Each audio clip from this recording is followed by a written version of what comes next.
हाँ तो मेरे प्यारे दोस्तों, कैसे हैं आप सब? जय हिंद। आज मैं आप लोगों को घर्षण बल के बारे में समझाऊंगा। तो सबसे पहले हमारे पास एक वस्तु है, देखिए ये हमारा वस्तु हो गया, ठीक है। अब ये वस्तु जो है वो बड़ा भारी वस्तु है, ठीक है। अब इसका द्रव्यमान जो है बहुत ही ज्यादा है और यह एक खुरदुरा सतह पर इसको वस्तु को रख दिया गया है। समझ में आ गया?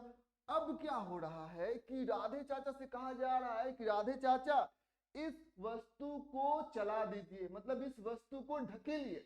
अब राधे चाचा जो है इस पर फोर्स लगा रहे, देखिए 100 न्यूटन का, समझ में आ गया? 100 न्यूटन का राधे चाचा फोर्स लगा रहे हैं। ये हमारे हो गए राधे चाचा, 100 न्यूटन का बल उन्होंने लगा दिया। अब देखिए, लेकिन वो देख रहे हैं कि अरे ये जो वस्तु जो है वो अभी भी विराम अवस्था में है, यानी कि ये गति नहीं कर रहा है, अभी भी ये विराम अवस्था में है।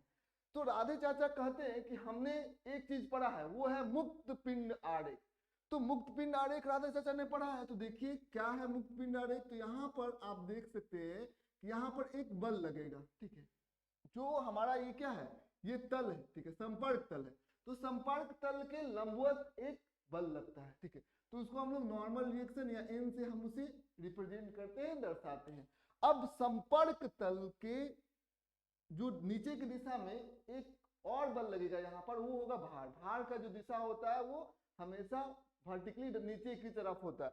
तो यहाँ पर भार कितना होगा, एम गुने जी, एम जी यहाँ पर भार हो जाएगा। ये समझ में आ गया आप लोगों को? अब राधे चाचा कह रहे हैं कि एक खोजू, एक सवाल का जवाब मुझको दो, ठीक है। और पूछ रहे यहाँ पर हमारा खोजू है और खोजू का एकदम बाल जो है वो इस प्रकार से है। अब उन्होंने कहा कि एक सवाल का जवाब मुझे दो, ठीक है। उन्होंने कहा कि देखना यार खोजू, मैंने आगे की तरफ बल लगाया तो परिणामी बल कहाँ लगेगा, किस दिशा में लगेगा? आगे की तरफ लगेगा। तो इसका त्वरण होना चाहिए ना जी, आगे की तरफ इसका त्वरण होना चाहिए ना जी। तो ये जो है खोजू जो है सोचता है कि ऐसा क्या कारण होगा कि ये वस्तु जो है आगे की तरफ नहीं जा रहा है, विराम अवस्था में ही रह जा रहा है। तो ये खोजू सोचेगा कि जरूर ये 100 न्यूटन को, जरूर 100 न्यूटन एक और बल लग रहा होगा जो पीछे की तरफ लग रहा होगा, ठीक है। और उस बल को इस खोजू ने नाम दे दिया घर्षण बल। तभी तो यहां पर आप देख सकते हैं 100 न्यूटन आगे और 100 न्यूटन पीछे है। तो यहां पर आप देखेंगे कि परिणामी बल क्या हो गया, शून्य। तो पहले भी वस्तु विराम अवस्था में है और अब भी वस्तु क्या है, विराम अवस्था में है। तो यहां पर क्यों है, क्योंकि यहां पर घर्षण बल लग रहा है, ठीक है। और घर्षण बल का दिशा क्या है, जो हमारा संपर्क तल है, देखिए ये हमारा संपर्क तल हो गया। तो संपर्क तल के समांतर दिशा में, ये समांतर, ये संपर्क तल ये हुआ और इसी के दिशा में क्या है, घर्षण बल का दिशा है। समझ में आ गया? समांतर जो संपर्क तल है उसके समांतर दिशा में, समझ में आ गया? तो ये चीजें आपको ध्यान से समझना होगा। अब देखिए, अब यहाँ पर एक क्वेश्चन हम लिख रहे हैं, ये क्वेश्चन मैं आपसे पूछना चाहता हूँ। ये कोई वस्तु है, ठीक है, इसका मास 10 एम के जी है, मान सकते हैं द्रव्यमान एम किलोग्राम है। अब ये जो है एक खुरदुरा सतह पर रखा हुआ है। कैसा सतह है? खुरदुरा सतह है, ठीक है, जहां पर घर्षण बल एग्जिस्ट हो सकता है, पाया जा सकता है। अब क्या है, अब यहाँ पर खोजू जो है आप लोगों से पूछ रहा है कि बताइए यहाँ पर घर्षण बल कितना लग रहा है। तो सबसे पहले हम लोग क्या करेंगे, इस वस्तु का हम मुक्त पिंड आरेख को बनाएंगे। तो मुक्त पिंड आरेख बनाएंगे तो सबसे पहले यहाँ पर एक बल होगा, ठीक है, ये एन हो गया, ठीक है, समझ में आ गया, जो संपर्क तल के लंबवत हो गया। दूसरा बल भार होगा, mg होगा, ये इस दिशा में होगा, बिल्कुल नीचे की तरफ होगा। दो बल हमारे सामने है, ठीक है, समझ में आ गया। हमने इस पर कोई बल क्या किया है, अप्लाई नहीं किया, आगे की तरफ कोई बल नहीं लगाया है। ये विराम अवस्था में पहले भी था, n बराबर mg था और अब भी विराम अवस्था में ही ये रहेगा। तो यदि कोई वस्तु ऐसी रखी हुई है तो क्या उस पर कोई घर्षण बल लग रहा है क्या? नहीं, समझ में, कोई घर्षण बल नहीं लग रहा है। तो यहाँ पर घर्षण बल क्या हो जाएगा, शून्य। लेकिन जैसे ही हम लोग मान लेते हैं कि 1 न्यूटन लगाया, 1 न्यूटन लगाया, ठीक, समझ में आ गई, तो घर्षण बल कितना हो जाएगा, और ये विराम अवस्था में ही रह रहा है, तो घर्षण बल कितना हो जाएगा, उसको काउंटर करने के लिए 1 न्यूटन का हो जाएगा। अब मान लेते विराम अवस्था में पहले है, अब भी है, और 10 न्यूटन का आगे की तरफ आपने बल लगा दिया, तो घर्षण बल भी क्या हो जाएगा, पीछे की तरफ लगेगा, और वो 10 न्यूटन जो है वो पीछे की तरफ लगेगा। ठीक है, समझ में आ जी। तो ये होता है हमारा घर्षण बल। तो सबसे पहले हम लोग ये समझेंगे कि घर्षण बल के लगने का कारण क्या होता है। तो इसको हम लोग समझते हैं, क्या समझेंगे, घर्षण बल के लगने का कारण, क्या होता है, लगने का कारण। तो सबसे पहले आपको ये समझना है।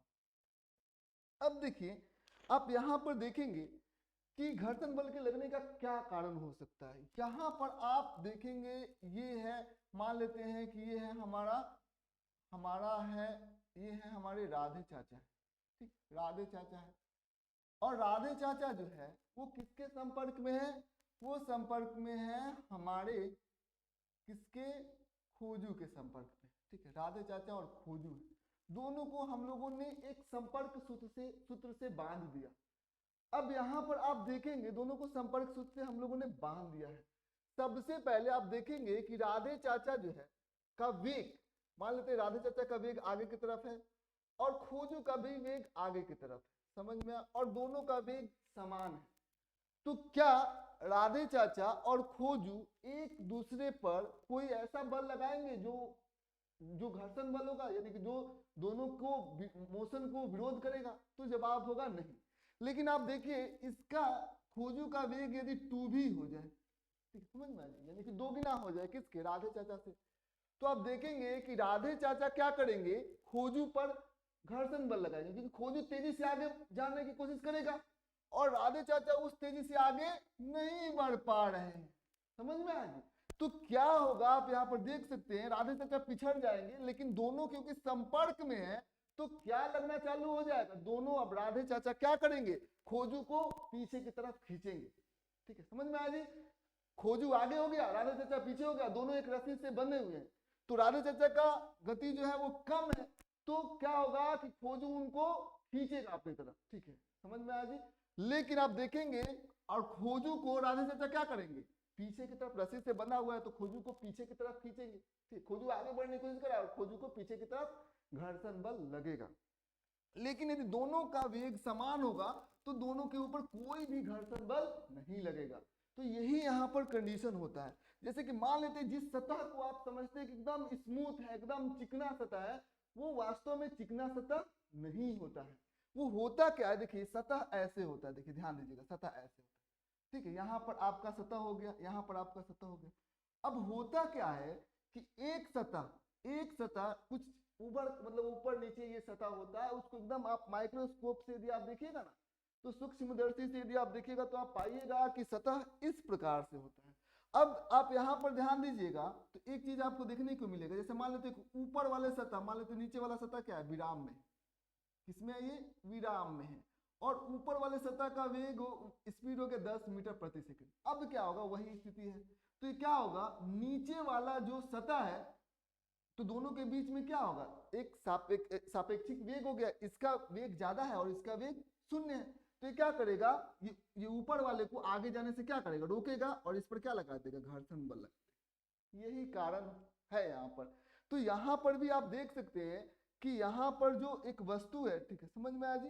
अब ये वस्तु क्या कर रही है, आगे बढ़ी, इसका इस सतह का वस्तु, यहाँ पर दो सतह है, एक जो है यहाँ पर सतह आप देख सकते हैं कि यह है, ठीक, समझ में आ जी, जिसके साथ ये वस्तु जुड़ा हुआ है, तो वस्तु संपर्क सतह है, ये संपर्क सतह है।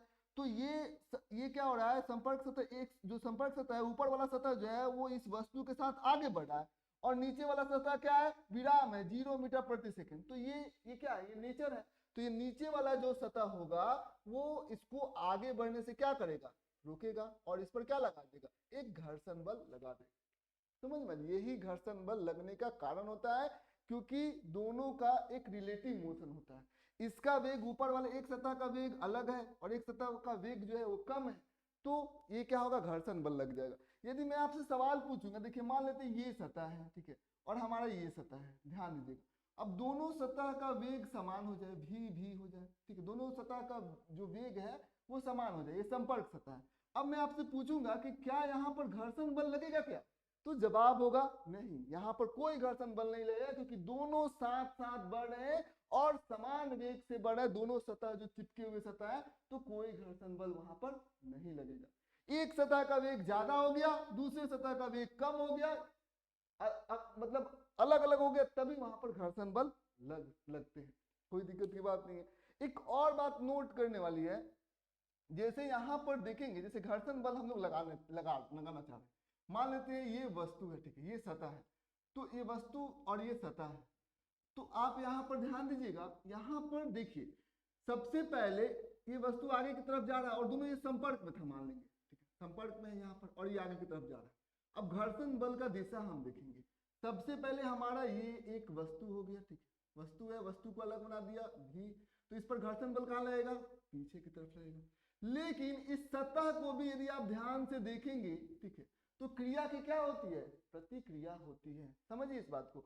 तो इस सतह ने इस वस्तु पर घर्षण बल लगा दिया पीछे की तरफ, समझ में आ गया।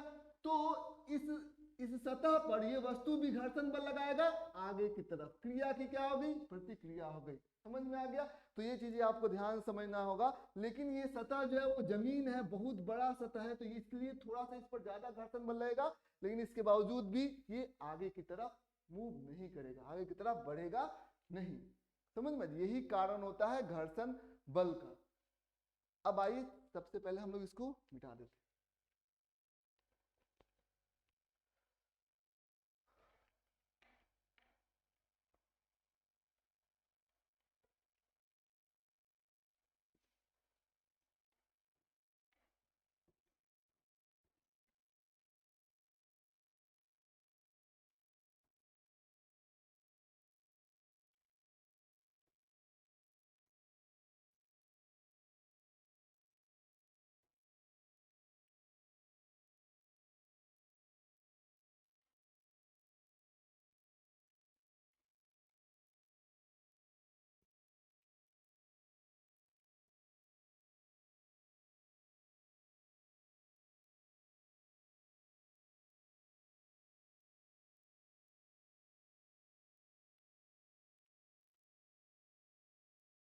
चलिए अब हम लोग आगे बढ़ते हैं। सबसे पहले हमारे पास यह एक वस्तु है, ध्यान देने योग्य बात है, यह एक वस्तु है, ठीक, समझ में आए। तो ये चीजें आपको ध्यान से समझ लेना है। अब इस वस्तु का भार है, अब इस वस्तु पर बल लगाया जा रहा है, अलग अलग जीरो से स्टार्ट किया, 0 1 2 3 4 5 6, एक ऐसा बल आएगा, ये 100 न्यूटन बल पर, 100 न्यूटन बल पर, बल जब इस वस्तु पर, बल पर वस्तु जो है वो गति करती है, वस्तु गति करती है, समझ में आ गया, यानी कि गति करती है। 100 न्यूटन का बल लगेगा तो ये वस्तु क्या करने लगेगी, गति करने लगेगी, समझ में आ। अब यहाँ पर हम लोग देखते हैं इसका मुक्त पिंड आरेख यदि हम बनाएंगे तो ये हो गया हमारा नॉर्मल रिएक्शन, ठीक है, समझ में आ जी। अब ये क्या हो जाएगा, ये भार हो जाएगा जिसका दिशा क्या होगा, नीचे की तरफ होगा, समझ में आ गया। अब देखिए अब हम लोग क्या कर रहे हैं, हम लोग सबसे पहला काम करेंगे कि इस पर हम लोग कोई बल नहीं लगाते। तो जब कोई बल नहीं लगेगा, ठीक है, तो क्या कोई घर्षण बल होगा क्या, तो जवाब है नहीं। तो यहां पर कोई बल नहीं लगेगा तो कोई घर्षण बल इस पर नहीं होगा। लेकिन यदि हम 1 न्यूटन का बल लगा दें तो आप देखेंगे क्या वस्तु चलने लगेगा क्या, तो जवाब है नहीं, क्योंकि उसको 100 न्यूटन कम से कम बल चाहिए तभी वस्तु जो है वो आगे की तरफ बढ़ेगा। तो 1 न्यूटन पर ये वस्तु आगे की तरफ नहीं बढ़ेगा। तो यहाँ पर अब घर्षण बल लगना चालू हो जाएगा। तो पीछे की तरफ इसको काउंटर, इसको खत्म करने के लिए, क्योंकि ये विराम नहीं है, तो पीछे एक बल लगेगा जिसका परिमाण कितना होगा, 1 न्यूटन के बराबर ही होगा, समझ में आ जी। यदि इस 1 न्यूटन को 2 न्यूटन कर दे तब भी तो ये वस्तु नहीं चलेगा जी। तो यहां पर क्या हो जाएगा, पीछे की तरफ 2 न्यूटन लग जाएगा। यदि हम 20 न्यूटन कर दे तो देखिए तो क्या वस्तु चल रही है क्या, तो जवाब होगा नहीं, क्योंकि 100 न्यूटन कम से कम चाहिए तभी वस्तु क्या होगा, गति में आएगा कम से कम। तो 20 न्यूटन पर भी नहीं चलेगा, तो पीछे आगे 20 न्यूटन तो पीछे 20 न्यूटन, घर्षण बल बढ़ रहा है। तो आप देख रहे हैं कि घर्षण बल बढ़ रहा है लेकिन ये वस्तु क्या है, विराम में। घर्षण बल तो लग रहा है लेकिन वस्तु क्या है, विराम में है। ऐसे ऐसे बढ़ाते बढ़ाते बढ़ाते बढ़ाते हम लोग 99 न्यूटन कर देते हैं। तो यहाँ पर देखेंगे 99 न्यूटन पर क्या वस्तु गति करती है क्या, तो नहीं, कम से कम उसको 100 न्यूटन चाहिए। तो 99 न्यूटन पर तो गति में आएगी नहीं। तो यहाँ पर आप देख सकते हैं कि पीछे की तरफ भी कितना न्यूटन लगेगा, 99 न्यूटन लगेगा। समझ में, ये चीजें आपको ध्यान से समझना होगा। तो यहाँ पर आप देख सकते हैं। लेकिन यदि बात करेंगे 100 न्यूटन की, 100 न्यूटन की, तो 100 न्यूटन की आप लोग बात करेंगे तो देखिए आगे की तरफ आपने कितना बल लगाया, 100 न्यूटन लगा दिया। तो यहाँ पर पीछे की तरफ कितना लगेगा, 100 न्यूटन लग जाएगा। समझ में आ रही, तो आप देख सकते हैं 100 न्यूटन लग गया। और ये क्या है, ये मैक्सिमम। अब इसके बाद आपने जैसे ही 101 किया, ठीक है, समझ में, 101 किया तो वस्तु क्या हो जाएगा, गति में आ जाएगा। ठीक है, वस्तु क्या आ जाएगा, गति में आ जाएगा। तो आप यहाँ पर देख सकते हैं अब ये गति में आएगा तो इसमें क्या होगा, अब इसमें अलग प्रकार, तब भी इसमें ऐसा नहीं होगा कि फ्रिक्शन फोर्स नहीं लगेगा, फ्रिक्शन बल नहीं लगेगा, घर्षण बल नहीं लगेगा, घर्षण बल लगेगा। लेकिन 101 न्यूटन किया तो 101 न्यूटन का पीछे घर्षण बल नहीं लगेगा। ठीक है, समझ में, ये समझ में आ गया बाबू, 101 न्यूटन का पीछे घर्षण बल, क्योंकि अब ये आगे की तरफ बढ़ेगा। 102 किया तब भी घर्षण बल क्या हो जाएगा, अब कांस्टेंट हो जाएगा। ठीक है, 0 से बढ़ते बढ़ते कहां तक पहुंचा, 100 पर। अब ये गति करने लगा तो गति करने के बाद अब 102 न्यूटन का लगा रहे हैं, 105 न्यूटन का लगा रहे हैं, 110 न्यूटन का लगा रहे हैं, 300 न्यूटन का लगा रहे हैं, कोई फर्क नहीं पड़ता है 300 न्यूटन पर भी। अब यदि ये गति में आ गया तो वही आपका घर्षण बल होगा। 400 न्यूटन पर वही घर्षण बल होगा, 500 न्यूटन पर वही घर्षण बल होगा। तो मैं आपको जो बताना चाह रहा हूं उसको सबसे पहले आप ध्यान से समझिए। वो ये है कि आप देखेंगे कि घर्षण बल जो है, मतलब यदि ये वस्तु विराम की अवस्था में है और इस 0 से 100 न्यूटन तक क्या था, ये विराम की अवस्था में था, 0 to 100 न्यूटन ये विराम की अवस्था में था। इसके बावजूद भी क्या इस पर घर्षण बल लग रहा था क्या, हाँ घर्षण बल लग रहा था 0 से 100। ठीक है, जितना आपने बल अप्लाई किया, जितना आपने बल लगाया उतना ही घर्षण बल था पीछे की तरफ।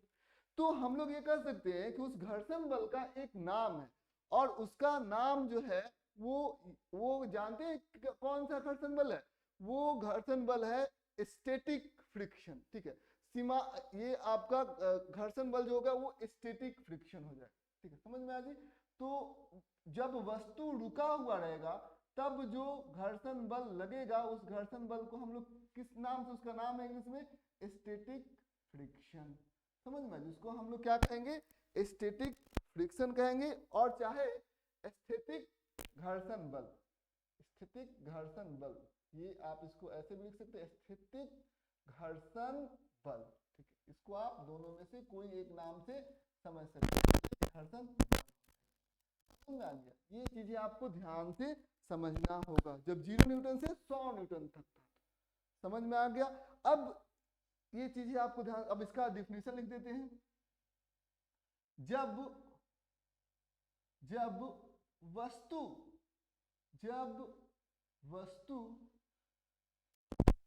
विराम की अवस्था में रहता है, अवस्था में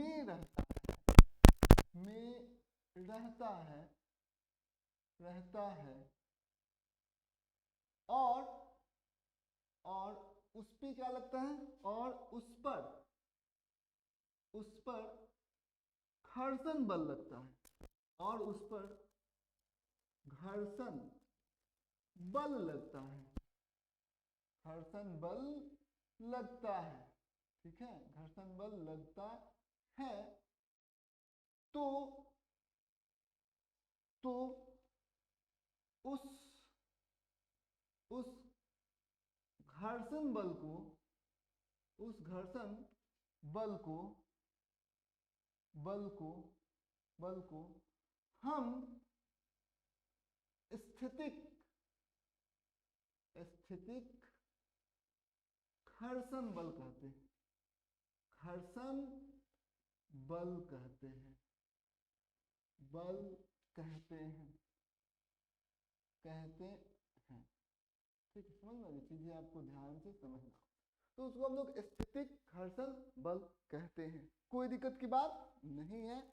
चलिए आइए अब हम लोग जो है एक और मतलब अब हम लोग संपर्क बल के बारे में, हमारा जो अगला टॉपिक होगा वो होगा संपर्क बल, ठीक है। क्या होता है संपर्क बल, ये हम आपको बताने जा रहे हैं। जैसे हमारे पास यह एक वस्तु है, देखिए यह एक वस्तु दिया गया है और यह वस्तु जो है इस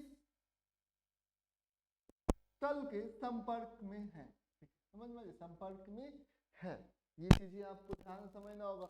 तो संपर्क में होने की वजह से इस पर दो बल काम करेंगे, ठीक है। पहला बल जो है वो है N, ठीक है, समझ में आ गई, नॉर्मल रिएक्शन बोलते हैं, यानी कि आप देख सकते हैं संपर्क तल के लंबवत दिशा में, ये हमारा संपर्क तल है और लंबवत दिशा में एक बल काम करेगा जिसको हम लोग N बोलते हैं, समझ, नॉर्मल रिएक्शन बोलते हैं।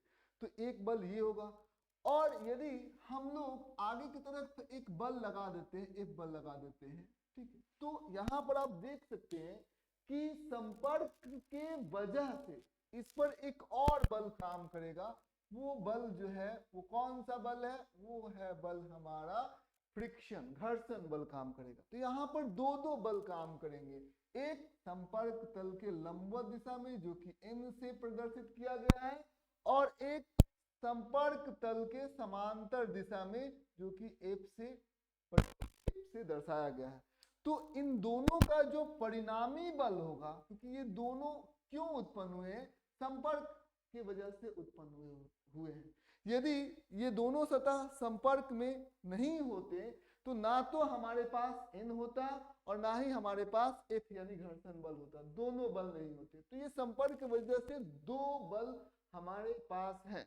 तो ये जो हमारा संपर्क बल है, ठीक है, FC जिसको हम लोग लिखते हैं, तो संपर्क बल जो घर्षण बल है, ठीक है, समझ में, और नॉर्मल रिएक्शन इनका ये क्या है, मतलब परिणामी बल है। दोनों बल को जोड़ेंगे तो हमें संपर्क बल मिल जाएगा, कोई दिक्कत की बात नहीं है, समझ में आ गया।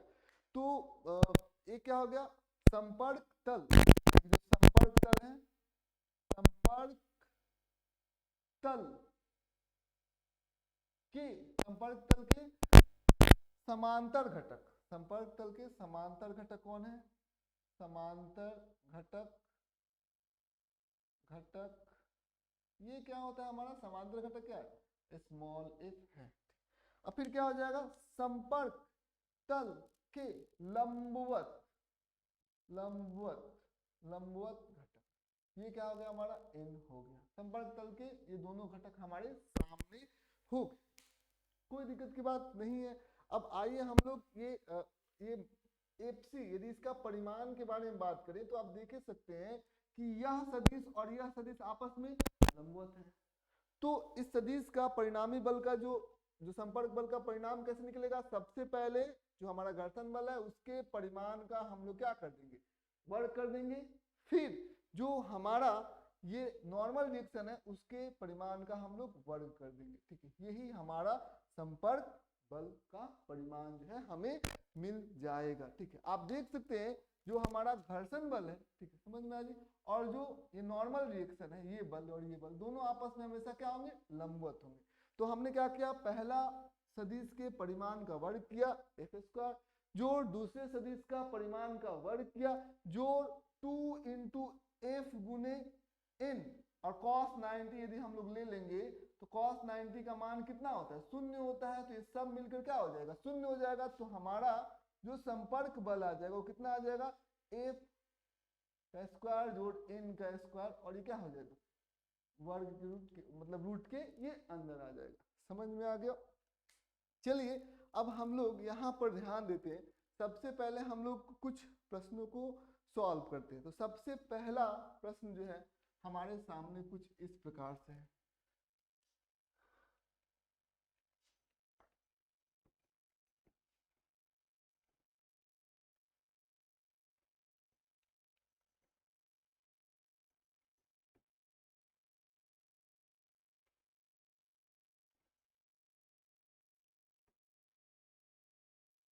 जो सबसे पहला प्रश्न है वो सबसे पहले हम लोग पहला प्रश्न हम लोग देखते हैं। जैसे ये हमारा वस्तु है, ठीक, ये हमारा वस्तु है और इसको हम लोगों ने ऐसे ही छोड़ दिया। इसका जो द्रव्यमान है वो 10 केजी है, ठीक। तो यहाँ पर आपको संपर्क बल निकालने हैं। तो हमको पता है कि यहाँ पर n, ठीक है, n बराबर कितना हो जाएगा, यहाँ पर नीचे की तरफ 10 जी mg हो जाएगा, n बराबर mg हो जाएगा। तो हम लोग जानते हैं, और यहाँ पर क्योंकि हम लोगों ने आगे की तरफ कोई बल नहीं लगाया है तो यहाँ पर घर्षण बल बराबर F बराबर क्या हो जाएगा, शून्य हो जाएगा। तो आप यहाँ पर बड़ी आराम से चीजों को समझ सकते हैं। जो संपर्क बल होता है वो कैसे निकलता है, वो निकलता है सबसे पहले आप क्या करिए, फ्रिक्शन फोर्स F का वर्ग कर दीजिए, जोड़ आप क्या कर दीजिए, N का वर्ग कर दीजिए। अब FC बराबर क्या हो जाएगा, FC क्या हो जाएगा, F का वर्ग शून्य का वर्ग कर देंगे हम लोग। तो शून्य का वर्ग कर देंगे तो ये शून्य का वर्ग हो जाएगा, जोड़ 10 जी कितना है, 100 है। तो 100 का हम लोग क्या करेंगे, वर्ग कर देंगे, n का वर्ग कर देंगे। n किसके बराबर है, 10 जी यानी कि 100 न्यूटन के बराबर है। तो n बराबर कितना है, 100 न्यूटन। समझ में आ गया। अब वर्ग किया तो अब देखिए FC बराबर कितना आ गया, FC बराबर कितना आ गया, रूट अंडर 100 का वर्ग। समझ में, ये जीरो का स्क्वायर जोड़ेगा तो खत्म हो जाएगा, क्या हो जाएगा, 100 न्यूटन के बराबर आएगा। ठीक, समझ में, चीजें आपको ध्यान से समझना होगा। FC हम लोगों को यहाँ पर निकल गया। फिर आगे की तरफ हम लोग, तो FC हम लोगों को निकल गया। आगे की तरफ हम लोग एक और प्रश्नों को लेते हैं। एक जो प्रश्न है कुछ इस प्रकार से, सबसे पहले ये हमारा वस्तु है और ये 10 केजी का है, 10 केजी का है। इस पर हम लोगों ने आगे की तरफ 10 न्यूटन का बल लगा दिया और यह विराम की अवस्था में, यानी कि यह रेस्ट में है। तो ये विराम की अवस्था में है। तो सबसे पहले आप यहाँ पर देख सकते हैं, तो यहाँ पर संपर्क बल लगेंगे। तो दो दो संपर्क बल लगेंगे। एक क्या होगा, N ऊपर की तरफ, ठीक, समझ में, और N हो जाएगा और नीचे क्या लग जाएगा, mg, ठीक, mg यानी कि 10 जी। द्रव्यमान इसका 10 है तो 10 गुने जी, mg नीचे की तरफ लग जाएगा। यहाँ पर आप ध्यान दीजिएगा, एक बल यहाँ पर काम करेगा क्योंकि ये विराम में है तो आगे की तरफ 10 न्यूटन है, तो यहाँ पर घर्षण बल भी कितना होगा, 10 न्यूटन के बराबर ही होगा। समझ में, ये चीजें आपको ध्यान से समझना होगा। अब क्या होगा, अब आप यहाँ पर देख सकते हैं n बराबर कितना हो जाएगा, 10 जी, तो 100 न्यूटन, ठीक है, तो 100 न्यूटन के बराबर हो जाएगा। कोई दिक्कत की बात नहीं है, n डैश इसको मान लेते हैं। तो हमें पता है कि जो हमारा कंटेक्ट फोर्स होता है FC जो होता है वो क्या होता है, सबसे पहले हम लोग क्या करते हैं, रूट अंडर सबसे पहले जो नॉर्मल रिएक्शन है n डैश है उसका वर्ग कर देते हैं, जो फ्रिक्शन का क्या कर देते हैं, वर्ग कर देते हैं। कोई दिक्कत की बात नहीं है। तो FC आप यहाँ पर देखेंगे कि सबसे पहले यहाँ पर नॉर्मल रिएक्शन है, यहाँ पर n डैश कितना है, 100, तो 100 का वर्ग करेंगे तो 10,000, और F का वर्ग करेंगे तो 10 का वर्ग करेंगे तो 100 हो जाए न्यूटन। तो ये कितना हो जाएगा, FC बराबर ये कितना हो जाएगा, रूट अंडर 10100 हो जाएगा। कोई दिक्कत की बात नहीं है। तो आप इसको ऐसे भी लिख सकते हैं, 10 रूट अंडर 101 न्यूटन। ठीक, समझ में, ये हमारा कंटेक्ट बल, संपर्क बल हो जाएगा, जिसको हम कंटेक्ट फोर्स कहते हैं। ठीक है, तो उम्मीद करते होंगे आपको ये सारी चीजें, आज की क्लास आप लोगों के लिए इंफॉर्मेटिव रहा होगा। आज के लिए बस इतना है।